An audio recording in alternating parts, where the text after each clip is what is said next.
Okay, and I can use this, and I have every version of the Bible that you know.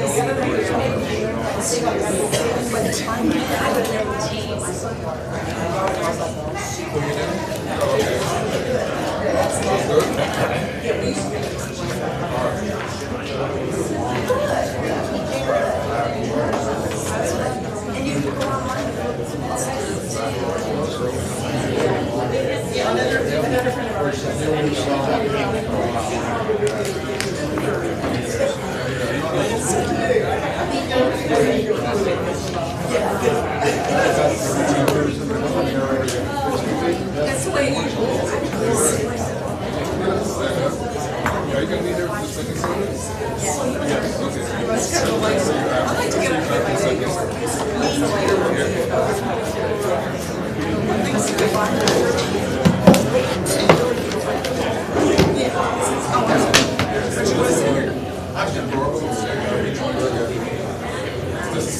Hi, nice to meet you. Nice to meet you all.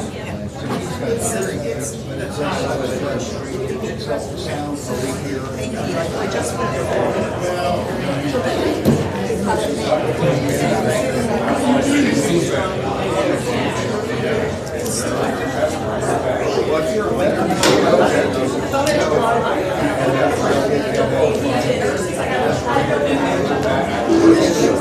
This is short for me. Yeah. Thank you very much. It's hard to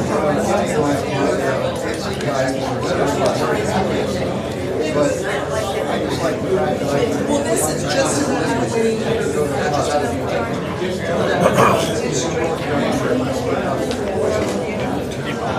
Or if I want to go to the gym, that way.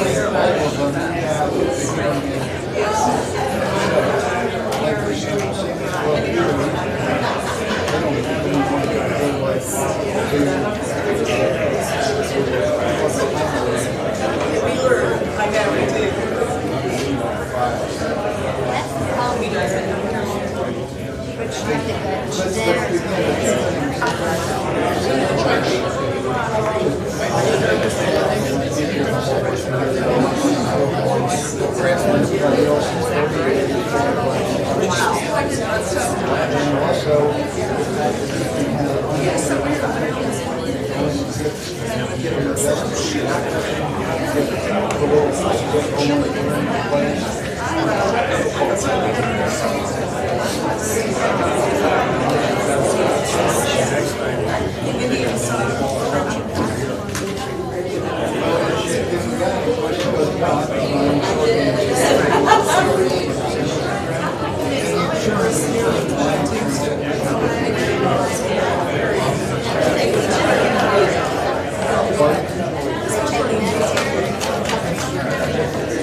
He's always so careful.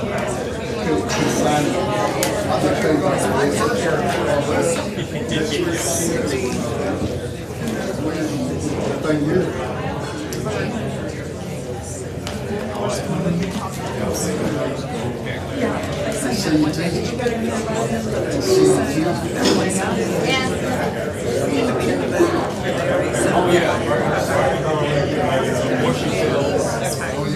Yeah. I'll have her work. Just do that if it's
Well, good morning, everybody. Thanks for being here. Is the microphone on? Can you hear it? Yes? Not much? Really? I wonder if somebody changed the volume. We need better than that. Test one. Hang on one second.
Oh, that. Oh, yeah.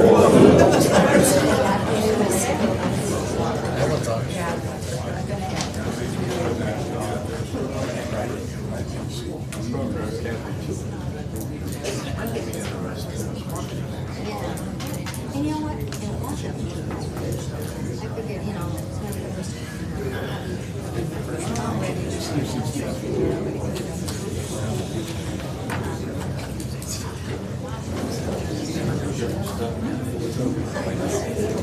Okay, how about that? Is that a little better?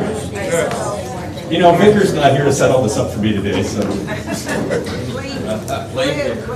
I know, it's not Victor's fault. He's filling in for Pastor Kratz over in Birmingham, Alabama this morning, but I definitely miss him when he's gone. So thank you guys for being here. We're going to continue our Bible study of Revelation. And as we recall, as we do this Bible study, we have to remember the genre of literature that we're using is apocalyptic literature. It's going to be filled with visions and symbols that are meant to be taken symbolically rather than literally. This class will be taught from an amillennialistic perspective. So if you have questions about that, that will always be the direction of that we're going to be leaning into. And so last time we took a look at the chapter in which the Lamb steps across the glassy sea and takes the scroll from the hand of God on the throne. And if you take a look, we have at the beginning of our Bible study here, the Lamb has taken the scroll from the right hand of him who is seated on the throne, and all creation, angelic, human, and subhuman, has hailed that act as the ultimate triumph of the Lamb's redeeming sacrifice. Now one expects that the hoped-for kingdom of God will come. that the prayed-for triumphal advent of his Christ is at hand. That is what must soon take place. Indeed, it must. The visions of chapter 4 and 5 have assured the hoping and praying church of that. But God's soon is other than ours. The events released by the opening of the seals seem to belie her hope and to deny an answer to her prayer. Riders of ruin go forth, 4 of them. The despairing cry of slain martyrs is heard, and a convulsed and tottering universe seems to cut off forever all human hope for a better day. Things are as they have been. War and dearth and death are rampant as heretofore. Indeed, things are to be worse than they have been. All right, as we remember, we use the open doors of interpretation that Revelation has for us, which is that this is about the gospel of Christ and him crucified, that this is going to be fulfillment of visions and expectations of the Old Testament, and John himself, our author, will be another means of open interpretation, open door for interpretation. So let's take a look at Revelation chapter 6. Let me get this open here. We're in the first 8 verses. I watched as the Lamb opened the first of the 7 seals. And as a reminder of what we said last time, the scroll, what's inside the scroll? Remember this? God's plan for the world, right? And so the all of creation, when they said, who's worthy to open the scroll? And no one in creation could do it. No one could not just take the scroll, but execute what's in the scroll, right? Except for the Lion of the tribe of Judah, except this lamb who looks like he had been slain, right? So he takes the scroll, and so it's sealed up, 7 seals, meant to be perfectly, completely sealed. Only the person who is supposed to get it can open those seals. And now he's going to start breaking those seals to open up God's executed will. And the timeline for this we'll talk about, but I watched as the Lamb open the first of the 7 seals. Then I heard one of the 4 living creatures say in a voice like thunder, "Come." I looked, and there before me was a white horse. Its rider held a bow, and he was given a crown. He rode out as a conqueror bent on conquest. When the Lamb opened the 2nd seal, I heard the 2nd living creature say, "Come." Then another horse came out, a fiery red one. Its rider was given power to take peace from the earth and to make men slay each other. To him was given a large sword. When the Lamb opened the 3rd seal, I heard the 3rd living creature say, "Come." I looked, and there before me was a black horse. Its rider was holding a pair of scales in his hand. Then I heard what sounded like a voice among the 4 living creatures saying, "A quart of wheat for a day's wages, and 3 quarts of barley for a day's wages. And do not damage the oil and the wine." When the Lamb opened the 4th seal, I heard the voice of the 4th living creature say, "Come." I looked, and there before me was a pale horse. Its rider was Death, and Hades was following close behind him. They were given power over a 1/4 of the earth to kill by the sword, famine, and plague, and by the wild beasts of the earth. Okay. Take a look at our first section there on the 4 horsemen of the apocalypse. This is where that term comes from. If you think it talks about Notre Dame football players, the Bible had it first. What are the candidates we have for who the rider on the white horse might be? What do you think? Antichrist? Could be the Antichrist. Yep, that would Because be of the crown, nature of the crown. because of the nature of the crown. That's one interpretation. After reading this again, it seems very much like it's just a generic leader of people. Okay, seems like a generic leader of people. That's also a very good answer. Probably one that I've heard people say that I would not agree with would be, they say a rider on a white horse with a crown, this must be Jesus. Why would you say this is not Jesus? What are the arguments against that? Okay, because he's the one opening the scroll. That's one. Because of the conquering, and conquerors like to be a negative thing. Okay, it seems like it's a negative thing here. That's right, yeah. Maybe a couple more arguments you could make. What do you think, Letty? He's already the conqueror and so forth. He doesn't need to go out and conquer. Okay, he has already conquered won his victory. He doesn't need to conquer. Good. And maybe in comparison with the other horses, or horsemen, I should say. What do you think? In many ways, it seems to me like this is a composite of humanity. Yeah, Letty said it's like it's a composite of humanity. What it really is Remember now, when we're talking about the time when the seals are being opened, that's the time of the New Testament church. That's the time between Jesus' ascension into heaven and the time when Jesus comes back to heaven. So this whole New Testament era in which we now live. Really what your thought of the composite idea is, this is very much like what did Jesus tell us to expect when the end would be near? Wars, rumors of wars, famines, earthquakes, right? And how many of those things were going on when Jesus was speaking those words? Yes. Yes, all of them. Yeah. How many of them are going on today? Yes. Yes. So in other words, Jesus said this entire time between when he ascends into heaven and when he returns again at the end of time is the time for us, the waiting church, to always be ready for Jesus to come back. And now here's the amazing thing that we're getting in this symbolic vision is, so Jesus dies on the cross, rises from the dead in victory, and then ascends in triumph to sit on heaven's throne. That's what happened on Ascension Day, right? You would think, as a church, that we might expect that things were going to get better, right? Because Jesus says, I'm going to go and rule all things for my people. You might expect that things are going to get better, and here's a symbolic vision that Jesus gives to John about what life in the New Testament church is going to look like. That there's going to be conquest, and there's going to be famine, and there's going to be war, and there's going to be death, right? Each one of these things, I do think, Letty, the way you put it, is a composite look of everything that's broken and that's wrong in the world right now. Number 2 there, what's the rider on the red horse? And of what would John be reminded? So if we're thinking a composite sort of picture here, we just call this one war, obviously, and John would be most certainly reminded of Jesus' words of promise that war is not a sign that Jesus is gone, but a sign that Jesus still is going to come back again, right? That's what he saw there. How about number 3? What's the rider on the black horse?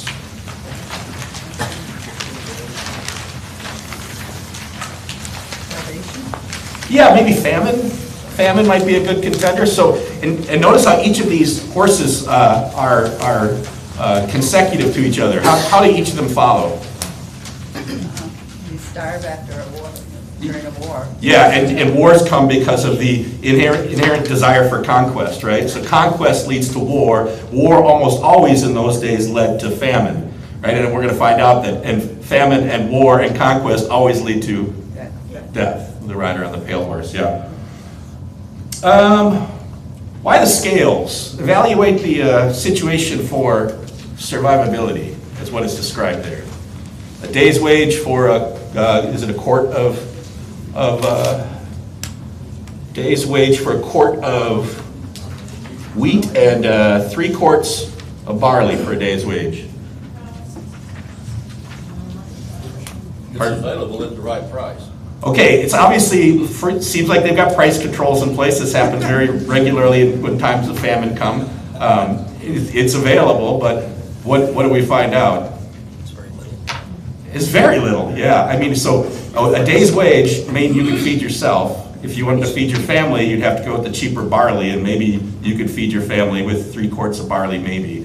But this is meant to show the scarcity that happens, and of course, I think I have a question there about it. What does it mean that oil and wine are not damaged, and how do you see that in the human experience? What do you think, Letty? Without it, the wheat is just wheat. You can't turn it into bread or anything like that. You're going to just be eating a handful of wheat. Yeah, which is not fun, no. Yeah. Other thoughts on that? What do you think, Jimmy Grace? Could be a reference to leave the stuff that you usually would use for sacrifice alone. That's a good thought. I hadn't thought of that one. So most interpreters would say this is either because grape and olive plants have deep roots, and they wouldn't be bothered by the famine. I don't really think that's it. I think, again, this is symbolic. This is talking about famine, and so you've got people that are not making enough to buy enough food to live, but you also have luxuries available for the people who have it. And isn't that the way that it works in human experience? That it's always the poor people that get hurt the most in a time of famine, and the rich can still afford their luxuries. It seems like that's kind of the thing he's pointing about. Again, pointing out the broken nature of this world that Jesus is going to come back again to fix?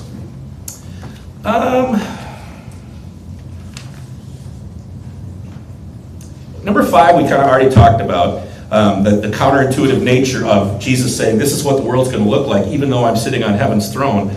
But how about the last question in there? What does it mean that they were given power over a fourth of the earth, a fourth of the world?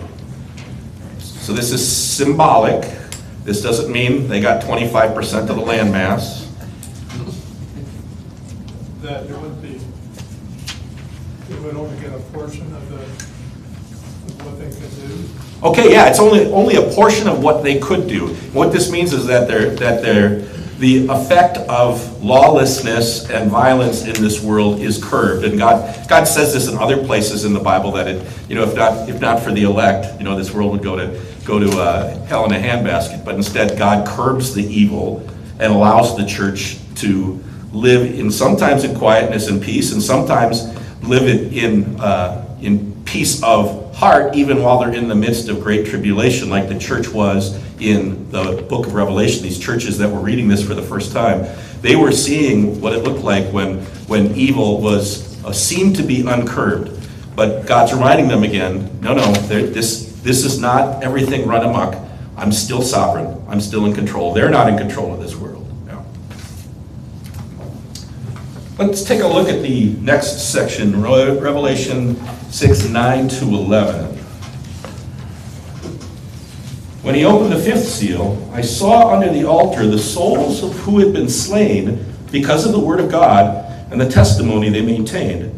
They called out in a loud voice, "How long, sovereign Lord, holy and true, until you judge the inhabitants of the earth and avenge our blood?" Then each of them was given a white robe, and they were told to wait a little longer until the number of their fellow servants and brothers who were to be killed as they had been was completed. Okay. The scene shifts from earth to heaven. Well, again, what's counterintuitive here about what John sees?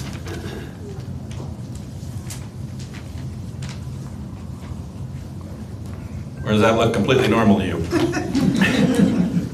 What's counterintuitive? What do you think? There's no avenge yet. It's no waiting period. Okay, so they're asking for vengeance, and God says, not yet, you got to wait a little bit. What else? Counterintuitive, what do you think, Linda? Well, the fact that more people have to be sacrificed, so to speak, for Christ. Yeah, we got to wait for the full number of your brothers to be killed. Yeah, how about that? Holly? I was also thinking that it's just, they're in anguish, and you just think about like when you go to heaven, like you just sort of forget about all this and everything is good, it's bad. Okay, so Holly says it seems like they're in anguish.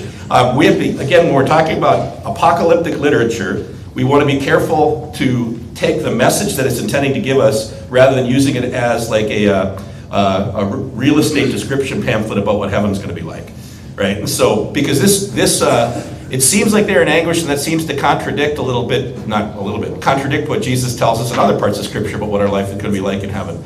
So this is probably not a very good way to learn about what your future eternity is going to be like. This is really more about learning about how to rectify the suffering of the church with God's sovereign nature and God's eternal and omnipotent power, right? So the souls were crying out, "How long, Lord? Come on, Lord." This is what we see and feel in this world too, right? When the 4 horsemen are running amok and we're saying, "Lord, if you're in charge, why don't you fix this? Why don't you fix this, Lord? We know you can." And God says, yeah, of course I can. But 2 things. I need you to wait a little while. And a little while in God's book is sometimes a little different than ours, right? A little while has been over 2,000 years so far. And for us to understand that what is happening in this world sometimes is far different than what it looks like. It looks like the Roman persecutors were winning and killing Christians. But what was really happening there? Yeah, Linda. The church was expanding. The church was expanding, and God was taking martyrs from here to heaven according to his exact plan. Now that doesn't seem to make any sense to us, but this is the thing about God and his message of the cross. God always works under opposites, right? God shows his strength through apparent weakness. He shows his justice through apparent injustice. He works life under the cover of death. That's the whole point of God's theology of the cross, is he works these great reversals. And here the church is being given a really key insight into this persecution. That not only does God know that it's happening, not only is God permitting it to happen, God even says that there's a plan. That we're waiting for the full contingent of your brothers who are going to be killed for the sake of the gospel. Right? And this is so counterintuitive, because again, people were being killed by the Romans for sharing the gospel, and you think that the message would be, God's going to take care of you, nothing bad will happen. And instead, the message is, what you think bad, what you're calling bad might be exactly what God is calling good. Right? Linda? I think the problem is people look at death as being awful, and yet we have to die in order to get to heaven. Yeah. And eternity after. Yeah, Linda said people look at death as being awful, but we have to die in order to get to heaven. That's absolutely true. I think, again, we always tend to think that our definition of good or bad is the same as God's definition of good or bad. But God, again, proved to us that God can work incredible good out of incredible evil and tragedy when you look at the cross, right? Because if you look at the cross, what you see is it looks like the worst possible thing in the world. The one guy who never did anything wrong, the one guy who never had any bad karma out there in the universe, the sinless Son of God was crucified on a cross in the place of people like you and me. It looks for all the world like the worst possible thing in the world, that the sinless Son of God died. But of course, in that event, God worked the greatest possible good, which was the salvation of the world. And so then he reminds us then, so then maybe the things that seem bad in your life right now, do you think maybe God could find a way to work good out of them? He's promised it, right? And here's a great example of that, where the church is saying, we're getting killed for you, Lord. And God's saying, yeah, you are. In a sense, it's the same answer he gave Job. Absolutely. Yes. Where were you? Where were you when I laid the earth's foundation? Tell me if you know. Where were you when I put the stars in their place and told the ocean this far and no farther? Yeah, that's Job is a wonderful book, because Job's friends were convinced that bad things don't happen to good people. And so bad things were happening to Job, so therefore, Job, you must have done something wrong. And, Lenny. That was still the thought pattern of the day, that if you were wealthy, you must be good. If you were poor, you did something wrong. Absolutely. In that culture, they felt that your outward circumstances were reflective of your spiritual condition, or at least God's predisposition towards you or towards your family. So, yeah, if you were born with a deformity, your parents must have done something wrong. If you were born poor, your parents must have done something wrong. In a way, don't we still hold that idea? I mean, maybe not verbally and as strongly as they did, but in the back of your mind, kind of like, oh, well, you're using drugs, so therefore you are this, and this, not what has happened to you to cause you to do that. Yeah, Linda said maybe we still hold on to some of that thought that the situation in your life is a result of decisions you've made. We understand that people can make decisions, and decisions have consequences. But to think that that is an indicator of my relationship with God, that's the disconnect, right? That if I'm healthy and I've got a good job with quality health care, God must love me lots. And if I lost my job, God must not love me, right? That is prosperity does not equal divine favor, and lack thereof does not equal divine disfavor. Yeah, exactly. But we can fall into that way of thinking, can't we? It's pretty easy to do that. That's why this message to a persecuted church is so counterintuitive. That he's saying, no, yeah, we got to wait a little while. The rest of your brothers get killed. Yeah. Let's see. Yeah, number 8, the church has no promise that things will get better by and by. That's a really interesting reminder that God is going to eventually work his justice in this world. But there is no expectation for us that things are just going to get better. Not until Jesus comes back again. Yeah. Can you do number 7? Why were they under the altar? Oh, yeah, saints, why are they under the altar? Well, there's a couple of pictures. Again, if you remember Old Testament worship, two things would have been done on the altar. First of all, if you're talking about the main altar, that's where you would pour the blood of the sacrifices. And so that might be the image there, that this is where these souls that have been poured out like a sacrifice at the altar. If it's talking about the altar of incense, which maybe is more likely here, the altar of incense is where the priest would go to burn incense, and that like Psalm 141 says, "Let my prayer rise up like incense before you." And now you have the cries of the souls praying to God like incense at the altar of incense. This, I think it's probably the second one. And the idea then too is symbolically, you'd say, well, it's not just the souls that are in heaven that are praying to God and God hears them, but it's also the prayers of the church that looks around at a sin-ravaged world and says, "How long, O Lord? How long? Come quickly, Lord Jesus. It's time." Yeah, buddy. Shouldn't we consider that, and now, not now, the people who are still walking and talking on this earth, shouldn't we consider them as one and not as two separate things? What would be the two separate things? Make sure I understand. That they're in heaven and we're not. Oh, yeah. Yes, the Holy Christian Church is everyone who's believed in Jesus before and is yet to come. So like one of the things we'll say in our communion liturgy is that with all the saints on earth and hosts of heaven, we join their glorious song, right? So in other words, the church worships. We're part of a worshiping church that is both in heaven and here on earth. In that sense, it's not divided. Yeah. And that's very much more comforting because they're already there and they have that kind of power that we may feel like we have no power. Yeah, excellent. That's how comforting that is to say, here God is reminding us that the saints in heaven, He hears their prayers, and they're right there. But He reminds us that our prayers are united with theirs. Yeah, good. Any other questions on that section? Please. So you're saying that there is no promise that things will get better by and by, but wasn't that what Jesus said right before He ascended, was, "I will return"? So isn't that a promise that there is a hope? The question was, in number 8, I said there's no promise that things will get better by and by. And she asked, didn't Jesus promise us that when He comes back, it's going to get better? And the answer to that is yes, of course. It won't get, but what this isn't a promise to the churches is that just hold on for a little bit, life's going to get great.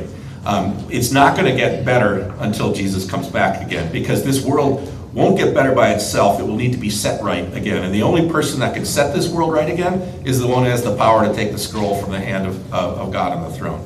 And when He comes again, He will set everything right. And that's why, this whole book is going to end with that cry of Maranatha, "Come, Lord, come quickly, Lord Jesus." We want you to come and solve all these problems that are not going to get fixed until you show up. And so we, the waiting church, are also the church that should be praying to Jesus, "Speed the day of your coming, Lord. Speed the day." And that's why what Jesus said to His disciples, like, when you see me come again, don't hide. Lift up your heads, because your redemption is drawing nigh. This is going to be the time when I redeem not just you, but everything in this world. And all of these horsemen and all of their ravaging and all of their problems are going to be gone when God remakes this world with perfection with which He once created it. Great question. Thank you. Let's look at verses 12 to 17. "I watched as He opened the 6th seal. There was a great earthquake. The sun turned black like sackcloth made of goat hair. The whole moon turned blood red. And the stars in the sky fell to the earth as late figs dropped from a fig tree, shaken by a strong wind. The sky receded like a scroll, rolling up, and every mountain and island was removed from its place. Then the kings of the earth, the princes, the generals, the rich, the mighty, and every slave and every free man hid in caves and among rocks on the mountains. They called to the mountains and the rocks, 'Fall on us, and hide us from the face of Him who sits on the throne and from the wrath of the Lamb. For the great day of their wrath has come, and who can stand?'" Number 11, throughout the Old Testament, the prophets pointed to the day of the Lord when God would execute His judgment. And so the opening of the 6th seal brings that about. This is the day of the Lord. What can we learn about Judgment Day from these pictures? Again, these are pictures. This is not a real estate description pamphlet. So this is a symbolic communication. What are some things we can learn about Judgment Day? People are gonna be.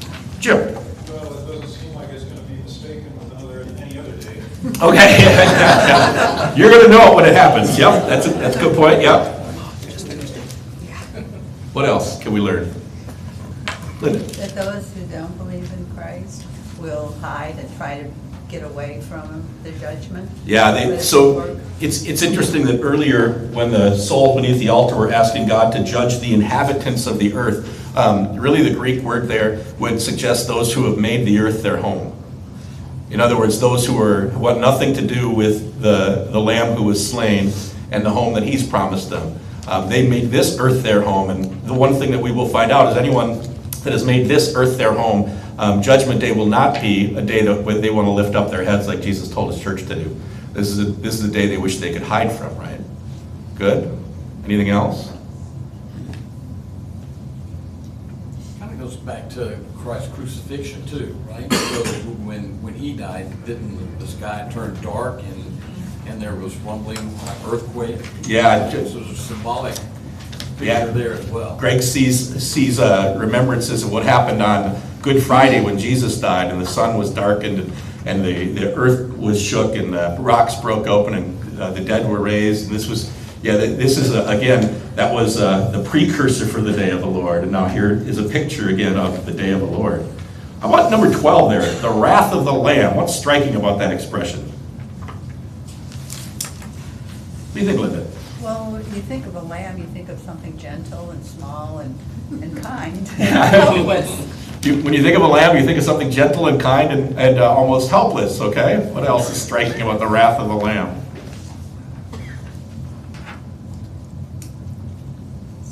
Think about it. This was the Lamb that was slain for the salvation of the world. This is the Lamb that was slain to set all mankind free from sin. I had an author who wrote this, but yet this is the Lamb whose patience they have despised, the wrath of the Lamb whose redeeming sacrifice they have refused. And on that great day, the strutting kings and great men and generals will strut no more. Yeah, that's the tragic part of it, is that it's the wrath of the Lamb who died to save each of those people that have refused his redemption. Right? So that is a really striking phrase there. And the chapter ends with this really important question. On the day of the Lord, who could possibly stand on this kind of a day? When God's judgment is coming against sinful mankind, who in the world could possibly stand? And that's a question that we as a church might ask ourselves the same question. If Jesus is coming back and the wrath of God against all sinners, and I know all the sin that I have in my life, and I know all the ways I've disappointed, am I going to be able to stand on Judgment Day? And that's why it's a really important thing that Jesus does for John. He gives him chapter 7. Please, go ahead, Jamie. Second, Jamie Grace. I think it's also important because there's people who are saying who can withstand it are the rich and the mighty, and they can't understand that people might actually believe in this Lord and be faithful to him. They can't get their heads around it. Yeah, the strutting kings, they can't get their heads around the fact that anyone could possibly stand in this great and terrible day of the Lord when the great men of the earth will hide in rocks or hide in caves and underneath rocks and find out that's not good enough. But then what John sees is this. After this I saw 4 angels standing at the 4 corners of the earth, holding back the 4 winds of the earth to prevent any wind from blowing on the land or on the sea or any tree. And I saw another angel coming from the east, having the seal of the living God. The seal would be like a signet ring, right? That would be what you'd use to make the seals on your document. So he's got a signet ring. And he called out in a loud voice to the 4 angels who had been given power to harm the land and the sea. Do not harm the land or the sea or the trees until we put a seal on the foreheads of the servants of our God. Then he heard the number of those who were sealed, 144,000 from all the tribes of Israel. From the tribe of Judah, 12,000 were sealed. From the tribe of Reuben, 12,000. From the tribe of Gad, 12,000. From the tribe of Asher, 12,000. From the tribe of Naphtali, 12,000. From the tribe of Manasseh, 12,000. From the tribe of Simeon, 12,000. From the tribe of Levi, 12,000. From the tribe of Issachar, 12,000. From the tribe of Zebulun, 12,000. From the tribe of Joseph, 12,000. From the tribe of Benjamin, 12,000. Okay, let's see. I think I got some questions on this. Yeah, what is the seal of the living God? And does anybody recognize that picture or where we get that from in the Old Testament?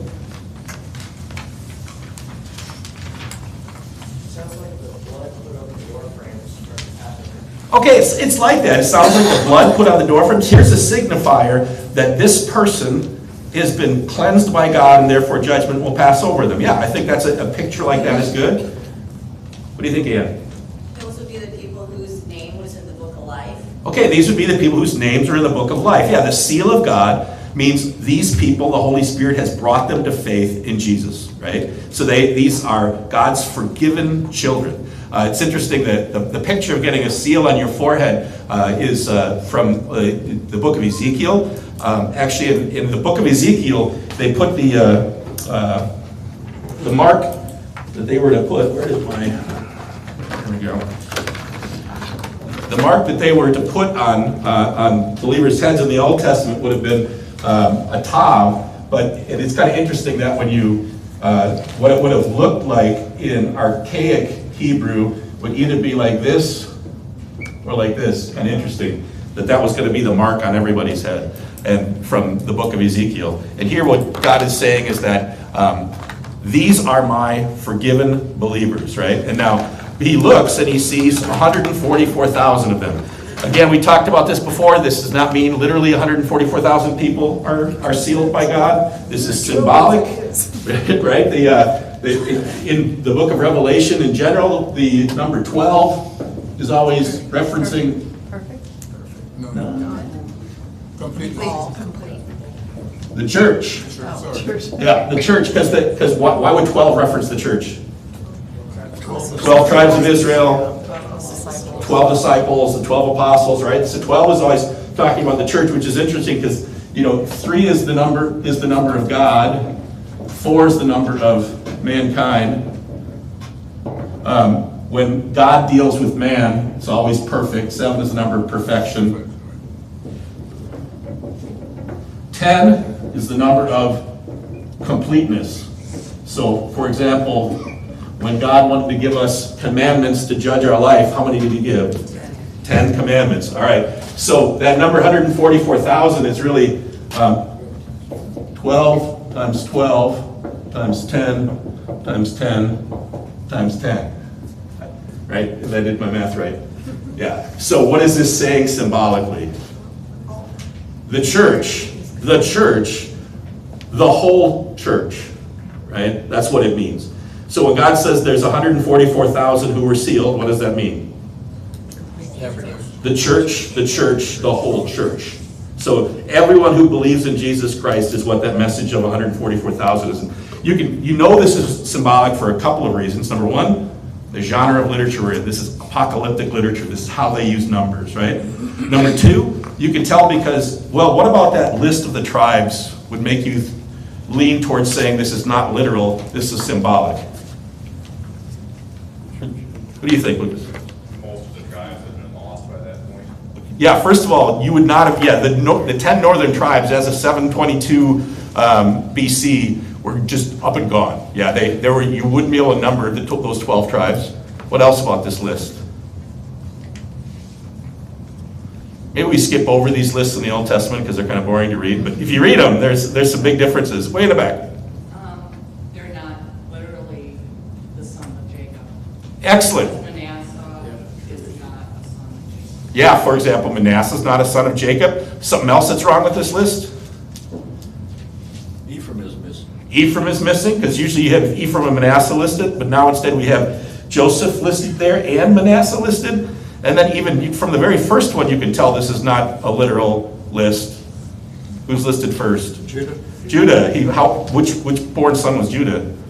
Hint, not first. Yeah. But why is Judah listed first? That's where the Davidic line came from that ended in the Messiah Jesus. Yeah, so this is very much a symbolic depiction of saying, and it's really where we see these lined up like this during the Exodus. We see this when the children of Israel were numbered for battle, right? So now here's what God is saying. You've got the church, the whole church has been sealed by faith in Jesus Christ, it is now aligned to go to war. This is interesting. When we talk about the church here on earth, we often talk about it as the church militant. And that's part of where you get this concept from. There's two different, we talk about the church militant and the church triumphant. The church militant is those of us who are still here on this planet that are having to live through the four horsemen of the apocalypse. The church triumphant is your brothers and sisters who've already gone ahead and are waiting for us in heaven. It's still the same church, but part of it is militant and part of it is triumphant. And here, this is an example of a picture showing what the church militant looks like. It's the church, every bit of it has been sealed by faith in God and is now ready to go out into this world and do battle. But of course, we're going to find out that the way in which the church wages war for her Savior is through the message of a lamb that was sacrificed and is risen again. Yeah. Questions on that? See if there's other questions that I got here. 16 and 17, important, again, throughout the New Testament, it's a reminder that the church is the real Israel of God. It's not about ethnic descent anymore that makes up Israel in the New Testament. It's about people who are of the faith of Abraham are the seed of Abraham, right? So number 17 there, how does the modern nation state of Israel established in 1948 apply to this? Quite simply, it just does not. Okay? So when the Bible's talking about Israel, it is not talking about the modern nation state that currently exists between Jordan and Palestine. That's just not what the Bible's talking about. Bob? Wouldn't we trip when we call this true Israel? The true Israel is how Paul talks about it, yeah. That the true Israel, so the true family of God, are now believers, whether they're Jew or Gentile, slave or Greek, male or female. This is the true Israel of God. So when you see when Revelation is going to talk about Israel, it's going to be talking about the church, not about a political nation state that was founded in 1948. Or an ethnic state. Or an ethnic state. It's not talking, Jesus, that was one of Jesus' big issues with the Pharisees. They thought that just because they were ethnically Jewish, they were children of Abraham, they were going to be saved by default. And Jesus is it's not like that. No, these Gentiles and foreigners who believe in me are going to be entering the kingdom, and you're going to be shut out. There's nothing ethnic and there's nothing political about Israel in Revelation. If either one of those things come in there, you get off in a real quick way. All right. Oh man. I'm going to keep going. After this I looked, and there before me was a great multitude that no one could count, from every nation and tribe and people and language, standing before the throne and in front of the Lamb. They were wearing white robes. What's the white robe symbolic of? Purity, forgiveness. We've been wrapped in the robes of Jesus. And they were holding palm branches. Palm branches are a sign of victory, really. They were victory symbols. So if you think about Jesus on Palm Sunday, the people were crying out, Hosanna, waving palm branches. In fact, I saw just, footage from some of the conflicts that have been going on in the Near East for the last couple of decades, and you can see people still use palm fronds as signs of victory there today. They cried out in a loud voice, "Salvation belongs to our God, who sits on the throne, and to the Lamb." And salvation belongs to our God because no one else could work it except our God. No one else deserves it. No one else could give it to us. And this is, I think, a great example how, when in Faith Builders we talk about that we're not saved because of who we are and what we do, arrow pointing up, but we're saved by that great arrow pointing down act of God's grace, where we're going to be in heaven not because of who we are, but of who Jesus was and what he did. And this is a poetic way of saying that. Salvation belongs to our God. He gave it to us. All the angels were standing around the throne and around the elders and the four living creatures. They fell down on their faces before the throne and worshiped God, saying, Amen. Praise and glory and wisdom and thanks and honor and power and strength be to our God forever and ever. You will not be surprised at this point that they name how many attributes for God? 7, yeah. So this is meant to be the perfect song of praise. Then one of the elders asked me, "These in white robes, who are they, and where did they come from?" I answered, "Sir, you know." This always seems a little odd to me the first time I read it, that a guy comes up and asks John that. I think it must have been the sort of thing, again, put yourself in John's shoes, where he sees this vision or he hears this vision of the 144,000, then he turns and sees this multitude that from every nation and tribe and language and people, and he must have had a look in his face that was saying, where do these people come from? Right? How did they get here? And that's why the elder comes up. And again, it's the elder. Remember, the elder was one of the 24 elders that were around the throne. And the 24 elders is representative again, that number 24. The church, right? And the two times that the elders speak to John, not the angels speaking John in Revelation, are the times when the church is pointing a person to the source of their salvation. Like the first time when the elder points to John and says, no, look, the Lion of the tribe of Judah can open the scrolls. And he points to the Lamb that was slain. And here, he's taking John and pointing him to the great work of redemption that Jesus had done. It's a reminder again that privilege of sharing the message of Jesus is something that God has preserved and reserved for you, his church. He didn't give that job to angels. He gave that job to us. Right? Let's see. And he said, these are they who have come out of the great tribulation. They have washed their robes and made them white in the blood of the Lamb. I think I have this written down here. Yeah, number 22. The Greek actually says, these are they who are coming out of the great tribulation. How does that help our understanding of what's going on here? What do you think, buddy? Still alive. Go ahead. Those were still alive. Okay, so again, this is the point here. What's happening is this is talking about the time of the New Testament church from Jesus' ascension to Jesus returning again. And we've seen that inside of that time, it's going to be a time when the four horsemen of the apocalypse are causing trouble in this world. We're living in this broken world. We might be crying with the saints under the altar, how long, Lord, till you come back, right? But at the same point, what's happening is anytime anyone dies in this world, they're coming out of that great tribulation and are being added to this great multitude that no one can number or count. And so what John is being given comfort of is even in the midst of tribulation, we know exactly, like I think Linda said it before, that even if the emperor comes and kills me and my family, I'm coming out of this great tribulation into this place, right here, right now. And then look what God says about it. Therefore, they are before the throne of God and serve him day and night in his temple. And he who sits on the throne will spread his tent over them. Never again will they hunger, never again will they thirst. The sun will not beat upon them, nor any scorching heat. For the Lamb at the center of the throne will be their shepherd, and he will lead them to springs of living water, and God will wipe away every tear from their eyes. Number 23. How does that picture stand in stark juxtaposition to the seals? Kind of interesting, I think. Letty. All of the things that the four horsemen were bringing are gone. Yeah, all the things that the four horsemen were bringing are gone. Not just that, they're going to be reversed. Right? That's the ultimate message of comfort for the church, is no matter what brokenness you see right now, I'm going to undo that brokenness one day. Everything that feels wrong, I'm going to make right. Everything that was taken from you, I'm going to give it back to you. That's what it means to live with God in his newly created heaven and earth forever and ever, is the exact reversal of everything that sin and the devil have done to this world. That's just such a wonderful picture. At the end there, even the hairs of your head are all numbered, Jesus told his disciples. You are numbered, his prophet tells the apostolic church. God has unnumbered and sealed you for his own. Neither Jesus nor John promises the new 12 tribes exemption from the great tribulation that is to come.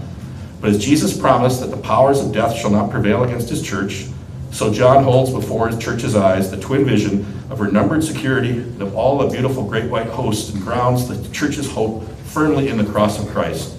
When he reiterates his Lord's fear not, he speaks with a credible accent. Next week, we'll take a look at Revelation chapter 8, the angel in the little scroll. Thanks for being here.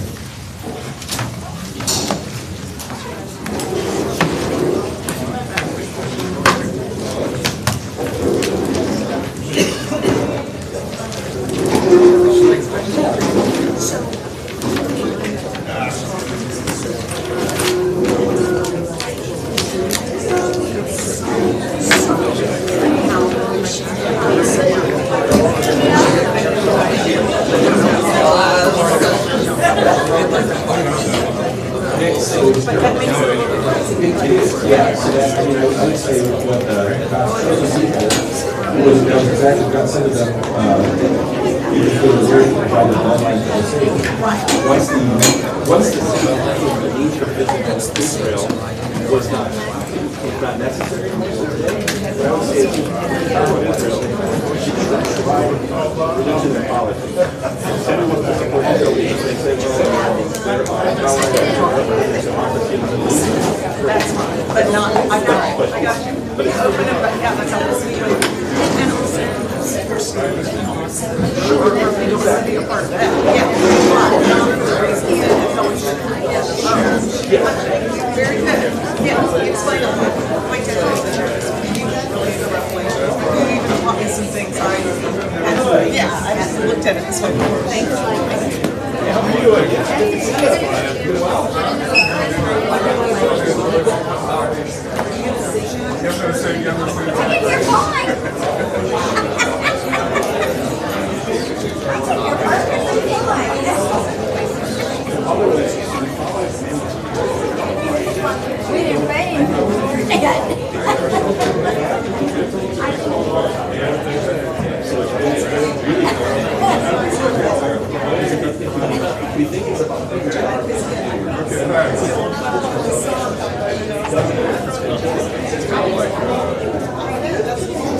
you.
see.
Yep. Right. All the way out. Hands, where are your hands? Put your hands in your pockets. Exactly. Susan, leave, don't touch.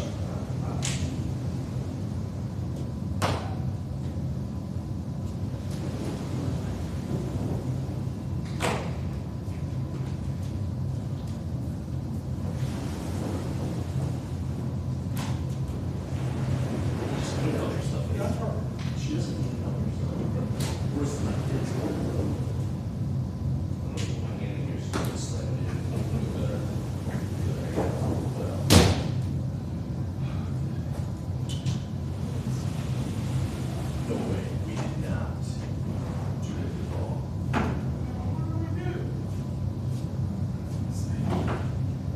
When I pulled that out, did I do it? I don't know. I put it too far.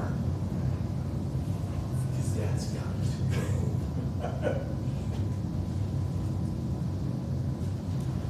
So that's got to be on the inside. When I pulled it out, I turned it all the way back in and I should have kept it. Oh my goodness. This is, where did all this? Do you know what this is offering in this room?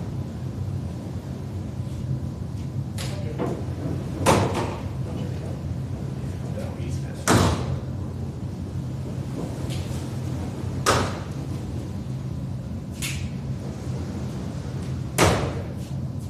So, this needs to be like this.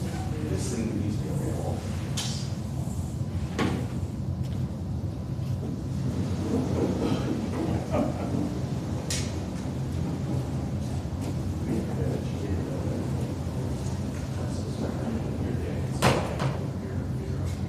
What's wrong?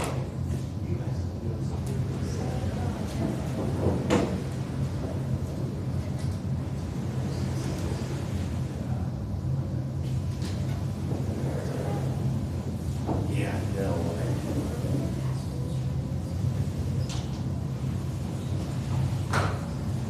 So I wonder if something got incorrectly.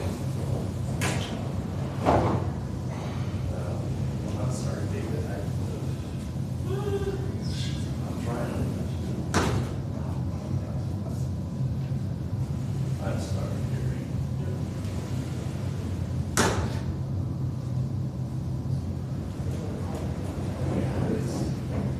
Here's down, here's down.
The Mullins are on, early. You guys only have 2 more classes after this. Really? And then you're done. The faithful is already. Okay. I'll send out an email as we get closer as far as what you want to do after that, whether you want to join or not. But I did want to at least bring up that there's 2 more. The week that you would join would be Fall Festival.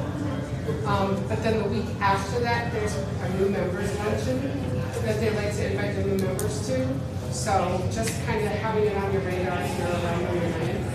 They would love for you to come. We won't be here. Okay. The last big one. Okay.